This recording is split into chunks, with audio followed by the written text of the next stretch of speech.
주일 예배에 오신 모든 성도님들을 진심으로 환영하고 축복합니다. 오늘도 우리 안에 살아 역사하시는 살아계신 하나님께 신령과 진정으로 온 마음 다하여 찬양 올려드리겠습니다. 우리 보좌 앞에 모였네. 함께 주를 찬양하며 하나님의 사랑 그 아들 주셨네. 그의 피로 우린 구원받았네. 십자가에서 쏟으신 그 사랑 강같이 온 땅에 흘러 족속 백성 반원에서 구원 받고 주 경배 드리네. 구원하심이 보좌에 앉으신 우리 하나님과 어린 양께 있도다. 보좌에 앉으신 우리 하나님과 어린 양께 있도다. 우리 한 번 더 고백합니다. 우리 보좌 앞에 모였네. 함께 주를 찬양하며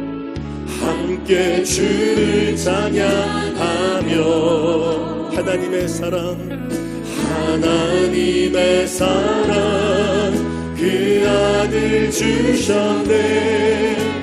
그의 피로 우린 구원받았네. 십자가에서 쏟으신 그 사랑 강같이 온 땅에 흘러 족속 백성 반원에서 구원 받고 주 경배 드리네. 구원하심이 보좌에 앉으신 보좌에 앉으신 우리 하나님과 어린 양께 있도다. 보좌에 앉으신 우리 하나님과 어린 양께 구원하심이 보좌에 앉으신 할렐루야. 구원하심이 보좌에 앉으신 우리 하나님과 어린 양께 있도다. 보좌에 앉으신 우리 하나님과 어린 양께 있도다. 할렐루야. 하나님께 큰 박수로 영광 돌리겠습니다. 찬송가 1장으로 주일 예배를 시작하겠습니다.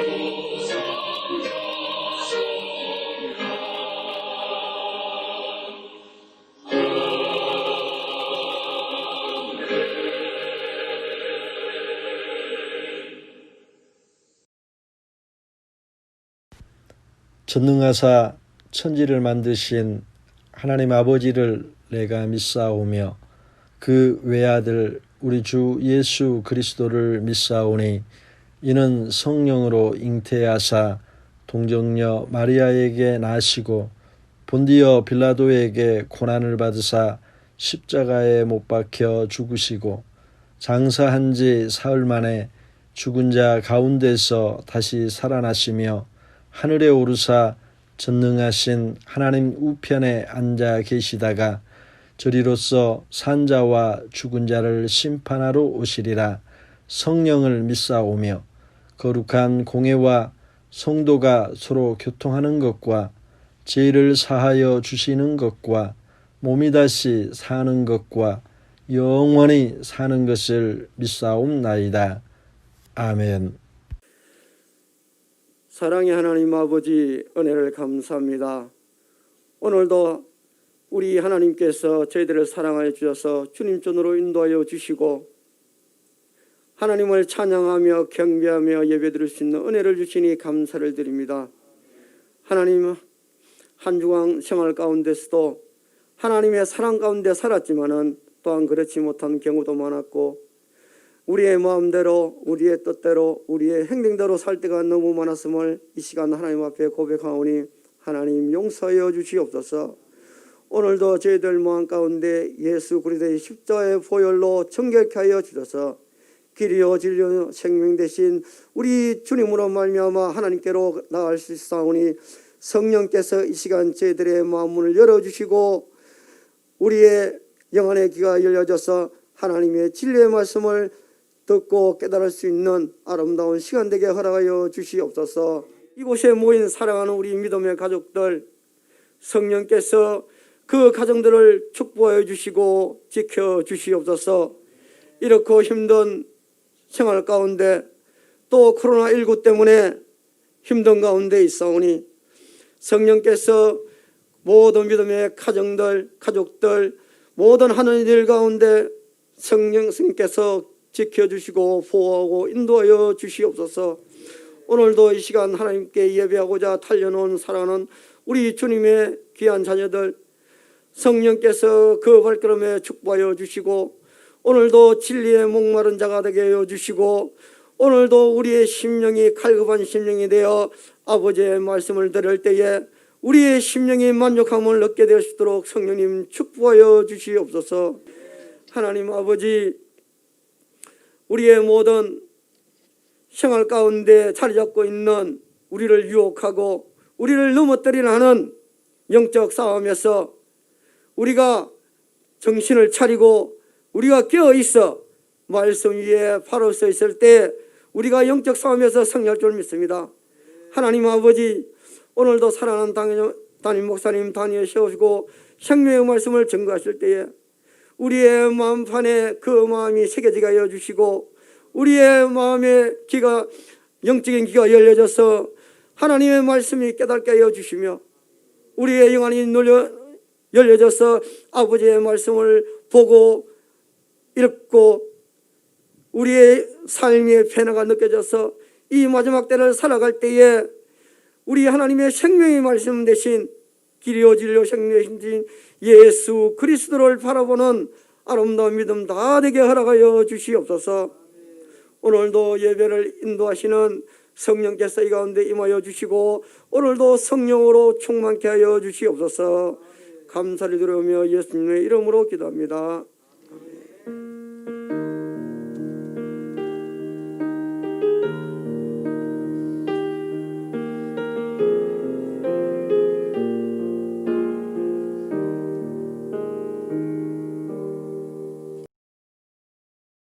오늘 은혜 받으실 하나님의 말씀은 창세기 31장 4절부터 13절까지 말씀입니다.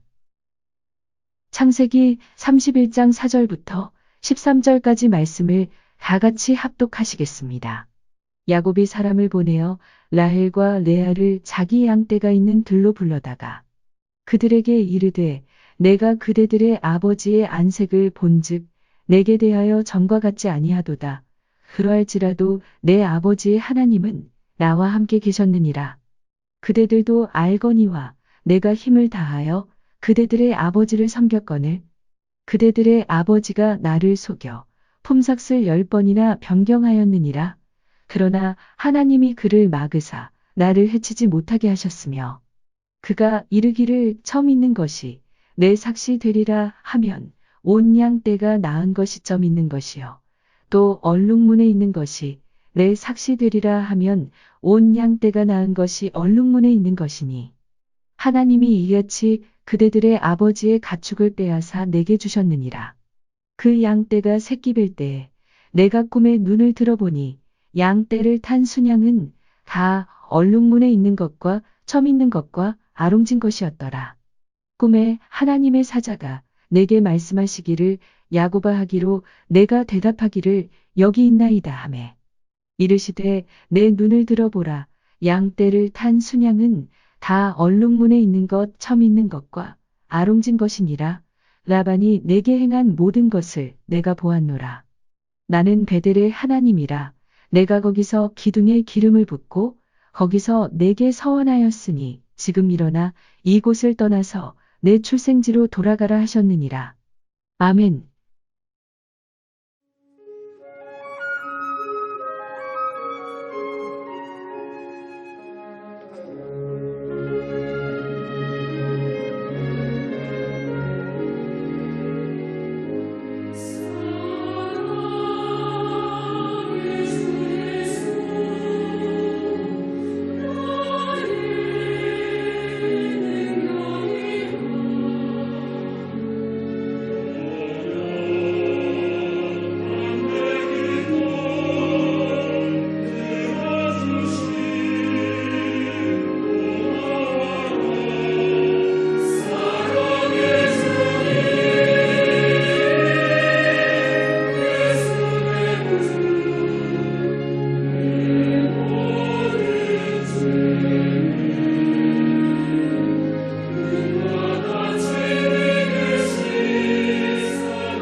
자, 성경에는 꿈 이야기가 많습니다.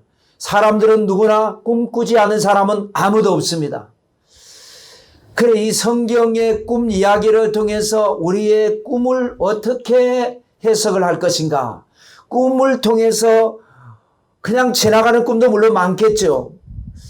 그런데 어떤 경우는 계시적인 꿈이 있고 몽조가 있는 꿈이 있는 것을 어떻게 잘 가려서 그 꿈을 우리의 삶 속에 적용을 잘 해서 어떻게 하면 하나님의 복을 받고 세상에서 성공적인 삶을 살아갈 수 있는 것인가? 우리가 공부가 필요하겠죠. 그래서 첫 번째 아브라함이 꾼 계시의 꿈을 우리는 공부했습니다. 장차 그 자손들이 400년 동안 이방에서 나그네가 되지만 큰 재물을 이끌고 돌아와서 나라를 세울 것이다 라고 하는, 그래서 그것을 미리 알았기 때문에 준비를 하고 그 어떤 시련과 고난 속에서도 굴하지 않을 수가 있었죠. 두 번째로는 아비멜렉에게 주신 하나님의 경고의 꿈이었습니다. 내가 데려온 여자를 그 아브라함의 아내다 돌려보내라. 보내지 않으면 너와 내 집에 속한 모든 사람이 죽을 것이다. 그래서 우리 믿음의 사람이 잘못을 해서 자기가 자업자득으로 잘못된, 그래서 손해를 보고 잘못된 것이 있을지라도 하나님 앞에 기도하면, 회개하고 기도하면 하나님께서 그 사람의 꿈에 나타나서 은혜를 베푸는 역사가 일어난다. 이런 말씀 나눴고요. 그 다음에 지난주에 이제 세 번째 야곱의 꿈, 이제 언약의 꿈. 자, 축복권도 받았고 장자권도 받았는데 쫓겨났습니다. 그러면 받은 것이 받은 건가, 못 받은 건가, 이게 반납되고 취소된 건가? 그런데 길에서 돌베개를 베고 잠을 자는데 하나님이 천사를 보내셨고 사다리가 내려오고 천사들이 오르락내리락 하고 하나님이 말씀하시기를 내가 누운 땅을 너와 내 자손에게 주리니 영원히 이를 것이다. 내가 어디를 가든지 내가 너와 함께해서 너를 지킬 것이고 반드시 너를 다시 돌아오게 할 것이다. 그래서 그 언약의 말씀을 믿고 그 꿈을 꾸기 전까지만 해도 낙심천만 좌절 절망 가득했는데 그 어디서 나오는지 막 자신감이 넘치고 의욕이 넘쳐나서 바다나람에 가서 열심히 살았죠. 오늘은 또 이제 야곱이 꾼 두 번째 꿈입니다. 이 꿈을 통해서 야곱은 큰 부자가 됩니다. 그래서 이 꿈은 표적의 꿈이다.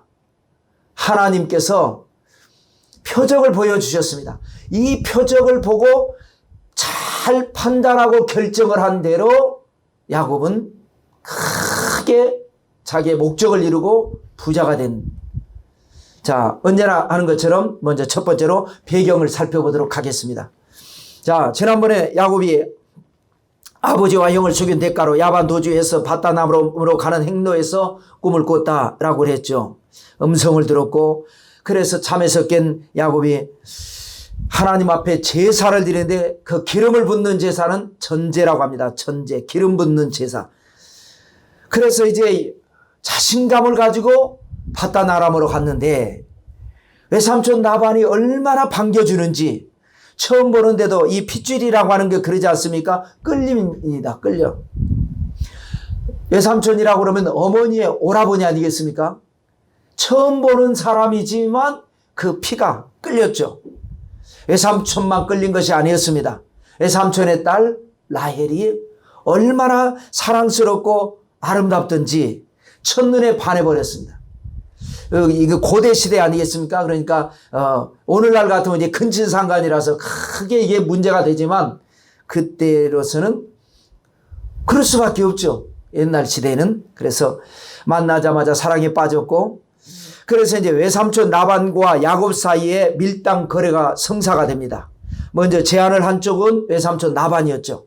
야곱이 힘도 좋고 일도 잘하고 목축이니까요. 형 에서는 사냥을 하러 다니다 보니까 목축에는 별로 관심이 없었어요. 근데 주로 집에 있고 머물러 있고 있다 보니까 목축은 잘 하죠. 어떻게 하면 잘 이 새끼를 배게하며 어떻게 또 새끼를 낙태시키지 않고 잘 낳게 하고 어떻게 하면 가축들을 잘 살찌우게 하는가, 계절에 따라서 시간에 따라서 상황에 따라서 그런 걸 잘 아는 거죠. 그래서 품삯을 정하자. 아무리 옛날 시대이지만 그 시대는 그 시대에 맞게 룰이라고 하는 것이 다 있습니다. 사람이 더불어 살아가니까요. 서로가 서로에게 손해보지 않게 정해진 룰이 있겠죠. 자, 그래서 이제 품삯을 정하자라고 애삼촌이 먼저 이 말을 꺼내죠. 이 말은 아람의 물정을 모르는 야곱을 부려먹기 위한 말이었죠. 나중에 보니까, 결과적으로 보니까. 그럴 때에 야곱은 기다렸다는 듯이 작은 딸 라헬을 위해서 7년 무보수로 일할 것을 역제안합니다. 얼마나 라헬이 사랑스러운지 마음에 들었는지, 저 딸을 제게 아내로 주시면 제가 7년 동안 돈 한 푼 안 받고 열심히 일하겠습니다. 아마 라반은 뒷산에 가가지고 신밧달을 외쳤을 것입니다. 7년 동안 돈 없이 부려먹는 게 얼마나 하는 겁니까? 그래서 이제 계약이 성사가 됐습니다. 그리고 이제 7년이 지났죠. 우리가 너무나 잘 아는 대로. 그래서 야곱과 라헬은 7년 동안을 가슴만 졸이면서 서로 지켜보고, 그러다가 7년 만에 마을 사람들이 다 지켜보는 가운데서 그야말로 꿈같은 혼례식을 치르게 됐습니다. 여러분 생각해 보십시오. 야곱이라고 하는 사람은 부모 형제를 떠나서 낯선 이국 땅에 온 지 지금 벌써 7년입니다. 얼마나 이 마음이 허전하겠습니까? 그런데 처음으로 내 가정을 이루는 겁니다. 정말 가슴 설레는 날이 아닐 수가 없습니다. 그런데 문제가 터졌죠. 예식을 치르고 하룻밤을 자고 의식이라는 게 있으니까, 요즘 같으면은 다 얼굴을 보고 하지만 그때는 얼굴을 가리고 했으니까. 그러고 나서 아침에 기분 좋게 일어나서 사랑스러운 신부에게 모닝 키스를 하기 위해서 보니까 깜짝 놀랐죠. 신부가 아닌 거예요. 사랑하는 라헬이 아니라 언니 레아였죠. 기절할 일이 아니겠습니까, 여러분? 아마 라헬은 어느 구석에서 아버지와 어머니를 또 언니를 원망하면서 눈물을 훔치고 어디에선가 있겠죠. 야곱은 야곱대로 막 가슴을 치고 외삼촌을 찾아가서, 외삼촌 이게 무슨 이게 이런 일이 세상에 어디 있습니까 하고 항의를 했겠죠. 레아는 또 레아대로 어젯밤에 달콤한 하룻밤을 지냈는데 어찌됐건 결과적으로 동생한테는 미안하기도 하지만 어찌됐건 이제 살을 섞어서 남편이 된 야곱이 한없이 원망스럽고 자신의 처지가 한심하고 내가 어쩌다가 이런 대접을 받게 됐는가. 사람마다 다 다르지 않겠습니까? 그럴 때 라반이 이제 변명 아닌 변명을 하는 것입니다. 큰 딸을 두고 작은 딸을 먼저 보내는 것이 우리 지역에서는 그게 용납이 안 된다. 진짜인지 핑계인지는 알 수 없습니다. 그래서 이제 또 제안을 합니다. 그래, 내가 미안하니까 그래도 두 딸을 동시에 취할 수는 없지 않느냐. 그러니까 내가 사랑하는 라헬을 7일 후에 주겠다. 7일 후에. 순서는 있어야 되니까. 7일 후에 줄 테니까 다시 7년 동안 무보수로 나를 위해 일을 해주라. 이제 14년 동안 부려먹겠다라는 거죠. 어차피 딸은 시집 가야 되는 거니까. 그래서 야곱은 생각지도 못하게 아내를 둘이나 얻게 됐죠. 그런데 또 두 아내가 자식 낳기 경쟁을 하다가 보니까 레아의 몸종, 언니의 몸종 실바, 동생 라헬의 몸종 비라, 이 또 몸종들을 또 우리로 말하면 시바지라 그러나요? 그렇게 들이다 보니까 4명의 아내를 얻게 되고 그 아내를 통해서 12명의 아들들을 얻게 되죠. 일반적인 성비 균형으로 본다면 24명의 자녀를 낳는 거죠. 딸들까지 치니까. 아내들까지 자기까지 치고 나면 거의 30명의 그야말로 대가족을 이루게 됩니다. 그런데 보수가 없이 14년을 일했기 때문에 모아둔 돈은 없죠. 삶이 너무 팍팍합니다. 미래가 불안합니다. 더 절망적인 것은 무보수 14년이 지났지만 외삼촌 나반의 이 눈치를 살펴보니까 여전히 돈 주고 일 시킬 마음은 그야말로 눈꼽만큼도 없습니다. 이번에는 또 어떤 핑계를 대서 또 조카 야곱을 부려먹나, 공짜로 부려먹나, 이제 이렇게 되고 있는 거죠. 옛날에는 이 고용주가 못돼가지고 부려먹는 경우가 많았는데, 또 요즘은 이제 노동법이 너무 발달해가지고 반대로 이제 이 고용주를 힘들게 하는 노동자들이 또 너무 많아요. 이 균형을 맞춰야 되게, 올바른 균형이 돼야 되겠죠. 자, 그런데 다시 이제 계약을 체결해야 되는 상황입니다. 그런데 야곱은 분리할 수밖에 없죠. 여러모로 자기 자신의 신분 자체가, 위치 자체가 불리하니까 계약 조건 자체도 분리해 줄 수밖에 없죠. 그래서 창세기 30장 32절에 보면 이런 말씀이 있습니다. 오늘 내가 외삼촌의 양떼에 두루 다니며 그 양 중에 아롱진 것과 점 있는 것과 검은 것을 가려내며 또 염소 중에 점 있는 것과 아롱진 것을 가려내리니 이 같은 것이 내 품삯이 되리이다 라고 합니다. 자, 여기 분명히 아롱진 것, 점 있는 것, 검은 것을 먼저 가려내요. 그런 것은 많지 않지 않습니까? 뭐 강아지들도 그렇고 송아지들도 그렇고 대부분이 그런 건 별로 많지 않아요. 아주 드물게 있는 거죠. 그래 혹시 모르니까 그런 거 가려내서 따로 격리를 시키고 온전히 가축들, 양이 됐건 염소가 됐건 모든 가축들이 다 그냥 흰 털을 가진 그것들만 내가 키우는데 거기에서 새끼가 아롱진 것이 나오든지 점박이가 나오든지 이것이 나오면 그거는 내 품삯으로 하겠습니다. 그러면 뭐 증거가 확실하지 않습니까? 이거 기다 아니다 뭐 시비가 붙을 게 없습니다. 이거 하겠습니다. 이거는 확률상으로 거의 불가능에 가깝죠. 이건 어떤 것으로도 우리가 연구를 과학적으로 보건 뭐 현상적으로 보건 간에 거의 이거는 불가능합니다. 그 야곱은 왜 이런 바보 같은 계약을 했을까? 이런 생각을 우리는 해볼 필요가 있습니다.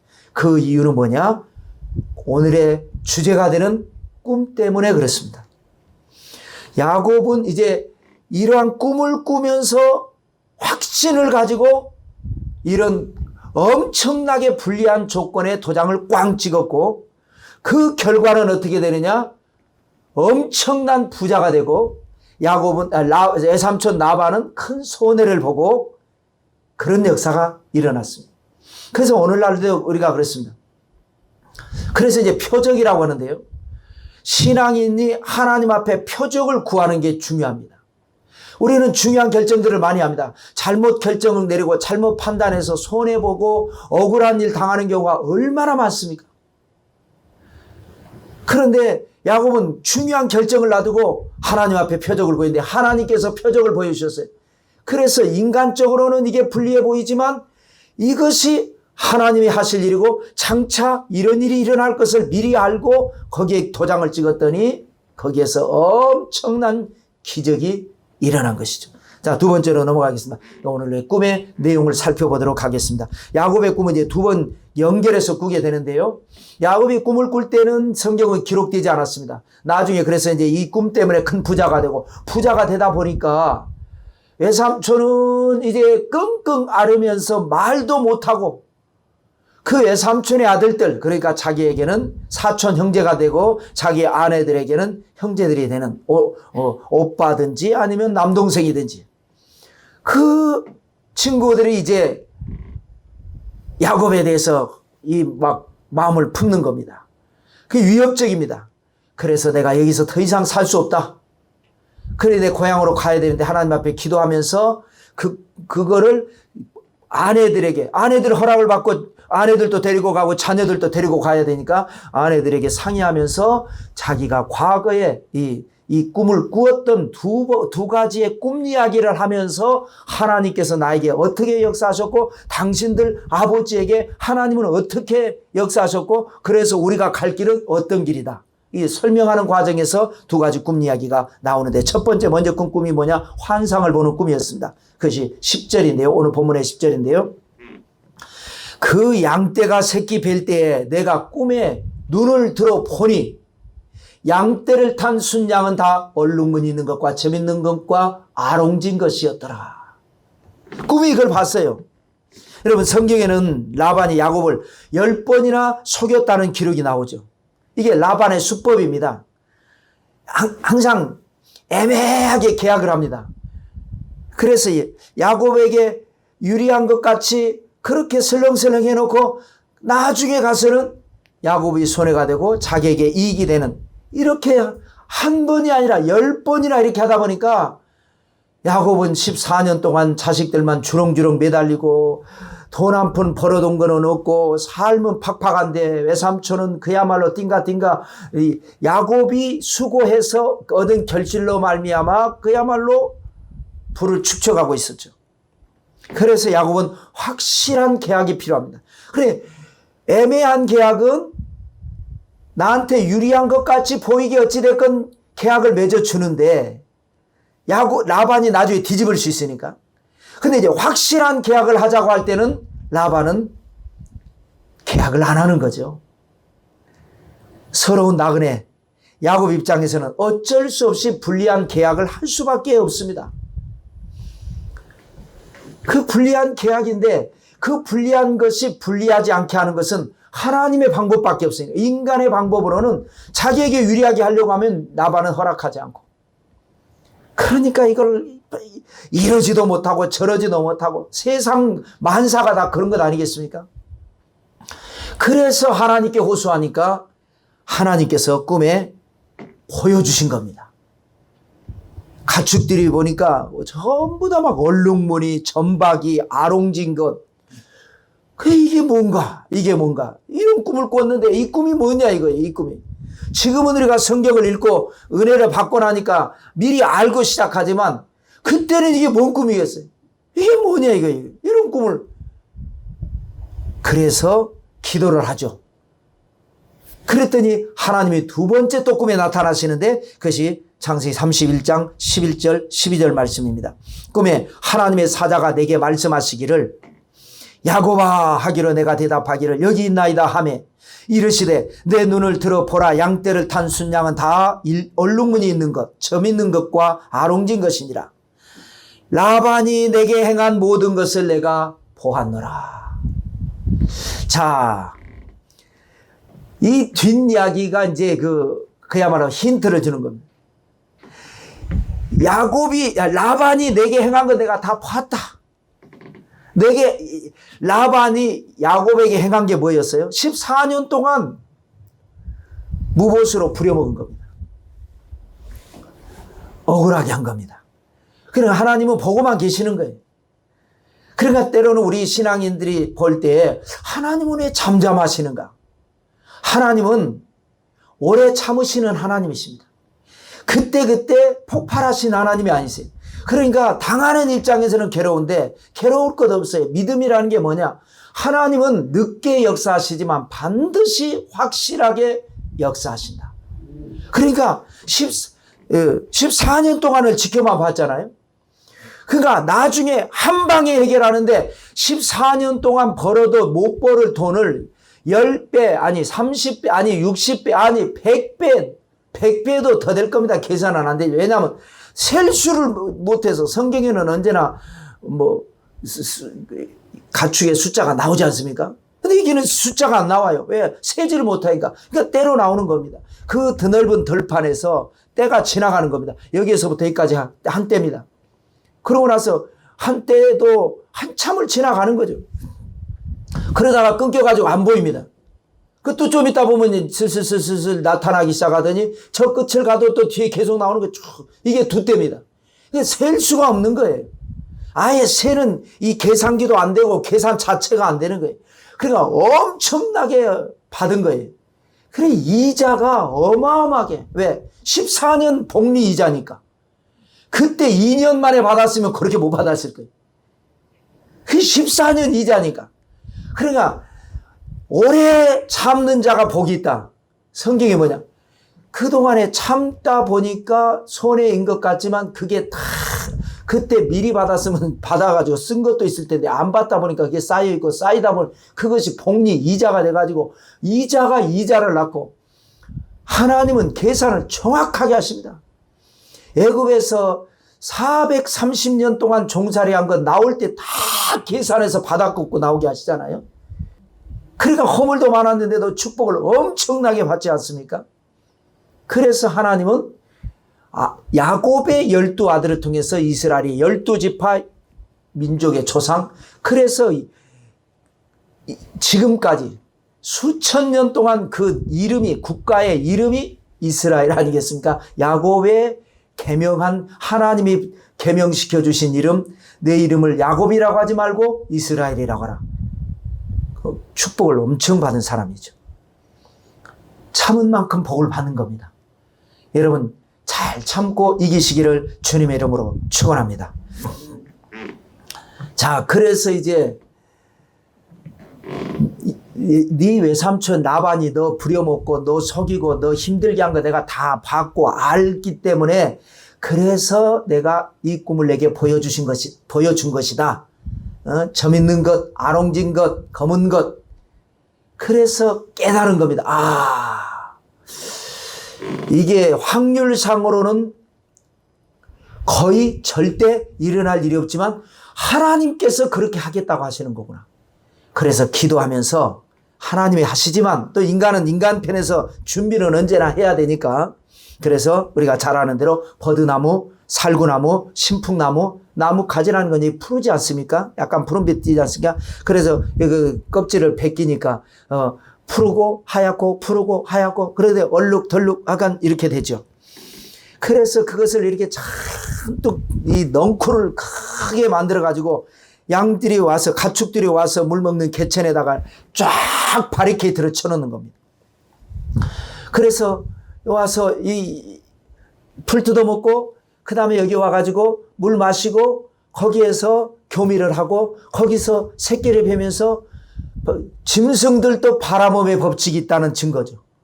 이걸 보니까 자꾸 그걸 얼룩덜룩한 무늬를 보니까 그 안에서 DNA가 얼룩덜룩이 DNA가 생겨나는 거예요. 그 놀라운 역사가 있는. 그리고 야곱은 이제 기도하는 것밖에 없어요. 하나님, 아롱진 것, 점 있는 것, 검은 것 나오게 해 주옵소서. 그리고 얼마나 기도를 했더니 그 정말로 거짓말같이 새끼가 나오는 것마다 아롱진 것이 나오고 검은 거 나오고 점 있는 게 나오고 계속 그렇게 나옵니다. 그런데 또 보니까 딱 보면 알잖아요. 튼튼한 가축이 있고 비실비실한 가축이 있거든요. 비실비실이가 와서 이 새끼 뵈려고 하면 그때는 딱 커도 쳐버립니다. 그거는 그냥 하얀 건 않는 거예요. 완전히 아무리 그래도 100% 검은 것만 나올 수는 없지 않습니까? 하얀 것도 나오고 검은 것도 나오는데 검고 점 있는 거가 많이 나오게 하면 되니까. 그래서 비실비실이가 새끼 뵈려고 하면은 그때는 치워버리고 튼튼한 양이나 염소가 와서 새끼 뵈려고 하면은 그거는 갖다 바리케이트를 딱 쳐놓으니까 그들은 또 그거를 바라보고 먹고 바라보고 먹고 바라보고 계속 반복하다 보니까 나중에 시간이 지나면서 점점 비실비실한 것들은 다 라반의 것이 되고 튼튼한 것은 야곱의 것이 되고 그래서 창세기 30장 43절에 보면 이에 그 사람이 야곱을 말하는 거죠. 매우 번창하여 양떼와 노비와 낙타와 나귀가 많았더라. 하나님의 축복을 받았습니다. 20년 전만 해도 오갈 데 없는 신세였습니다. 20년 동안 머슴살이 하는데 그야말로 서러운 머슴살이를 했습니다. 그러나 야곱은 꿈을 잃지 않았고 믿음을 잃지 않았습니다. 오직 하나님 바라보고 그야말로 절대 절망인 것 같아도 하나님이 나의 소망이시고 하나님에게 나의 인생의 해법이 있고 하나님에게 기도하면 기적은 일어난다라고 하는 그 절대 믿음 가지고 기도했더니 4명의 아내를 얻게 되고 12명의 아들을 낳게 되고 큰 떼보자가 되고 결국에는 또 금이 환양, 금으로 된 옷을 입고 환양 고향으로 돌아가는 그야말로 깜짝 놀랄 기적의 스토리가 나오게 된 것입니다. 물론 이제 4명의 아내라고 하면 요즘으로 말하면은 조금은 이게 조금이 아니라 많이 이건 도덕적으로 흠이 되지만 그때는 아니지 않습니까? 그때는 일부 다처였으니까. 그 문화가 그러니까 어쩔 수 없이 그 엄청 축복을 받은 겁니다. 자, 3번째로 교훈에 대해서 살펴보겠습니다. 여러 가지 교훈을 우리가 볼 수 있지만 제가 받은 은혜 딱 한 가지만 말씀 나누려고 합니다. 저는 이렇게 은혜 받아요. 여러분들은 또 이 설교 들으면서도 스스로가 다른 쪽으로 또 은혜 받을 수도 있습니다. 자, 표적입니다. 표적. 그래서 표적의 꿈이라 그랬죠. 성경에서 표적이라는 단어가 꽤 나옵니다. 표적은 뭐죠? 하나님의 뜻을 보여주는 증표입니다. 다만 이제 신약에서 예수님께서 악하고 음란한 세대가 표적을 구하나 요나의 표적밖에는 보일 표적이 없다 라고 하는 말씀을 마태, 마가, 누가, 요한 다 말씀을 하셨기 때문에 우리는 마치 신앙인들이 표적을 구하는 것은 믿음 없는 행위, 잘못된 행위, 주님께 꾸짖음을 당할 행위라고 착각할 수 있는데 그것은 아닙니다. 그래서 성경은 한 곳만 보면 안 되는 거예요. 언제나 골고루 봐야 돼요. 왜 그랬느냐? 그때 그 당시에는 유대인들이 예수님을 믿지 않고 예수님을 시험하기 위해서 표적을 구하니까 약하고 음란한 세대가 표적을 구한다고 야단친 거지. 믿음으로 표적을 구하는 것은 지극히 신앙적인 것이고 그렇게 해야 되는 겁니다. 믿음으로 표적을 구해야 됩니다. 우리는 대부분 그러죠. 우리는 유대인들이 아니니까 시험하기 위해서 표적 구하는 사람은 없죠. 나름대로 자기 삶이 어렵고 힘들고 또 자기의 목표가 있고 꿈이 있고 계획이 있는데 이걸 해야 될지 저걸 해야 될지 내가 도장을 찍어야 될지 말아야 될지 내가 가야 될지 말아야 될지 저 사람을 만나야 될지 만나지 말아야 될지 순간순간 우리가 판단이 흐려질 때 망설여질 때에 그때에 하나님의 뜻이 어디 있습니까? 내 뜻대로 마옵시고 아버지의 뜻대로 되기를 원합니다. 믿음으로 표적을 구해야죠. 하나님은 그걸 기뻐하시는 겁니다. 성경을 자세히 살펴보면 표적을 구하는 신앙은 하나님의 뜻을 구하는 신앙입니다. 그래서 사도행전에도 보면 성경에 이런 표현이 많이 나오죠. 사도들로 말미암아 기사와 표적이 많이 나타나며 또 구약 성경에도 애굽에 10가지 재앙 내릴 때 뭐라고 그럽니까? 처음 표적은 그 바로나 애굽 사람들이 믿지 않겠지만 점점 갈수록 나중 표적은 믿게 될 것이다. 정말 그렇게 됐습니다. 그 표적을 보여주니까 처음에는 콧방구 끼고 그러다가 나중에는 항복하고 돈 주라고 하면 돈 주고 금 주라고 하면 금 주고 주라는 대로 다 줄 테니까 빨리 좀 나가만 달라고 그래서 기적으로 나온 것 아니겠습니까? 그게 표적입니다. 표적. 자, 그동안의 야곱의 인생을 우리가 한번 정리를 한번 해볼까요? 실패와 고난의 연속이었습니다. 야곱은 믿음의 사람인데 어찌됐건 자, 형 에서에게 기록된 것만 몇 가지 살펴보면 형 에서에게 팥죽으로 장자권을 샀죠. 그때 누가 봐도 어머니가 태몽, 꿈은 아니었지만 태몽과 같은 큰 자가 작은 자를 섬기리라. 그런 태몽도 있었고 그리고 형은 계속해서 음란한 이방 여인들을 사랑했고 그 혈통에서 메시아가 나와야 되는데 여러모로 볼 때 형은 장자권 받으면 안 돼요. 아버지도 걱정하고 어머니도 걱정하고 아이고 야곱하고 에서가 바뀌어야 되는데 이런 얘기를 들었기 때문에 한 것은 맞지만 어찌됐건 중요한 일을 하는 데 있어서 하나님의 표적을 구하지 않고 자기 생각으로 형의 장자권을 팥죽으로 샀어요.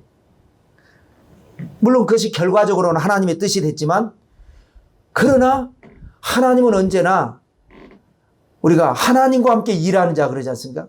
그래서 다윗 신앙이 가장 우리가 모범이 되는 게 뭐냐?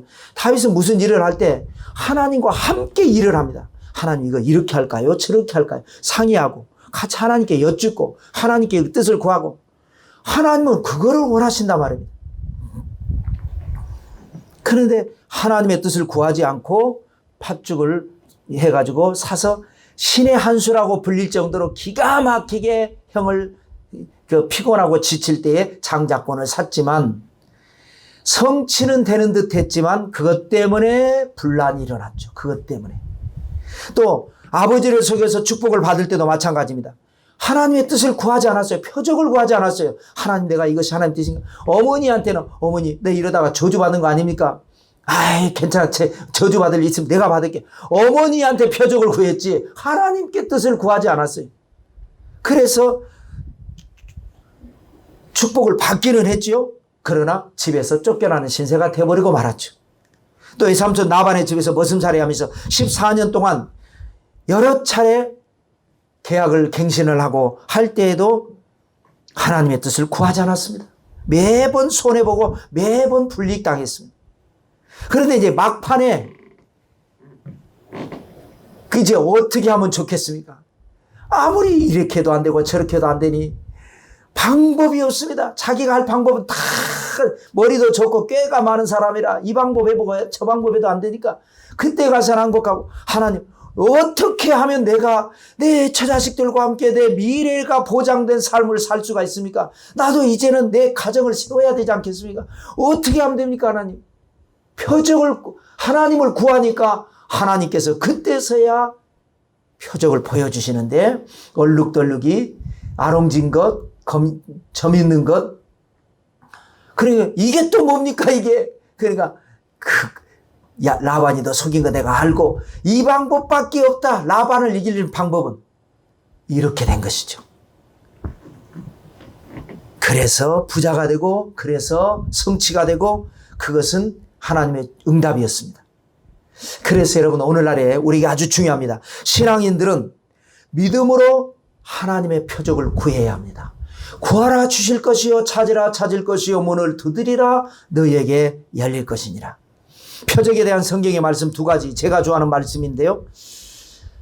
다윗은 이렇게 기도합니다. 시편 86편 17절에 보면 은총의 표적을 내게 보이소서. 그러면 나를 미워하는 그들이 보고 부끄러워하오리니 야훼여 주는 나를 돕고 위로하시는 이신이다. 은총의 표적을 보여달라는 거예요. 은총의 표적이 뭡니까? 하나님이 너 말고 나를 사랑한다는 표적입니다. 다른 사람이 하면 안 되는데 다윗이 하면 되잖아요. 그 표적입니다. 그게. 사울이 하면 안 되는데 다윗이 하면 돼요. 아브넬이 하면 안 되는데 다윗이 하면 돼요. 은총의 표적을 내게 보이소서. 이렇게 기도해서 사울은 구해도 응답이 없어요. 꿈으로도 우림으로도 선지자로도 아무리 구해도 응답이 없는데 다윗은 하나님 은총의 표적을 내게 보이소서. 그래서 사람들이 그거를 보고 나를 미워하던 사람들, 내 원수들이 부끄러워가지고 우리가 다윗을 잘못 건드렸다. 다윗은 하나님의 사람이다. 다윗 뒤에는 하나님이 계신다. 이거 잘못 건드렸다. 우리가 박살나겠다. 부끄러워 물러가고 하나님이 나의 편이십니다. 그런 역사가 일어났습니다. 그 다음에 또 하나 제가 좋아하는 말씀, 저는 언제나 설교하기 전에 이 말씀으로 기도하고 설교를 합니다. 마가복음 16장 20절에 예수님께서 마가복음 이제 마지막 부분에 이런 말씀을 하시고 그 뒷부분에 해석을 이런 말씀하죠. 마가복음 16장 20절에 보면 제자들이 나가 두루 전파할세 주께서 함께 역사하사 그 따르는 표적으로 말씀을 확실히 증언하시니라. 그래서 우리가 일상생활, 특히 성도님들 여러분들은 세상에 나가서 살아갈 때에 은총의 표적을 주시옵소서. 주의 종은 목회를 하고 설교를 할 때 따르는 표적으로 말씀을 증거하게 주옵소서. 이게 필요하지 않겠습니까? 여러분, 은총의 표적을 달라고 기도하시기를 주님의 이름으로 축원합니다. 은총의 표적을 우리에게 보여주옵소서. 은총의 표적을 우리 교회에 보여주시옵소서. 우리 은총의 표적을 우리 가정에 나타내 주시옵소서. 은총의 표적을 우리 사업장에 나타내 주시옵소서. 은총의 표적을 우리 자녀들에게 나타나게 해 주시옵소서. 기도해서 여러분 좋은 꿈 꾸시고 이런 표적의 꿈으로 하나님 앞에 축복을 받아 별처럼 빛나는 아름다운 인생 되시기를 성부와 성자와 성령 이름으로 축원합니다.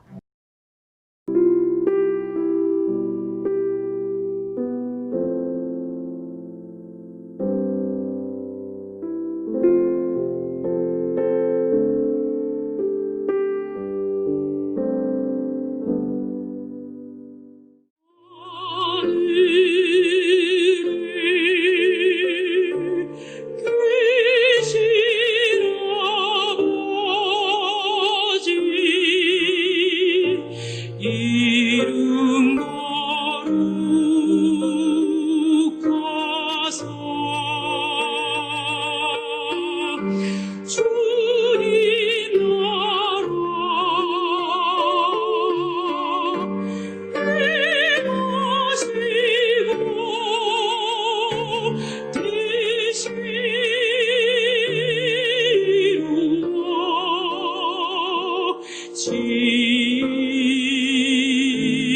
되시리로다. 일용할 양식 주시고 우리들의 큰 죄 다 용서하옵시고 또 시험에 들게 마시고 악에서 구원하소서. 대개 주의 나라 주의 권세 주의 영광 영원히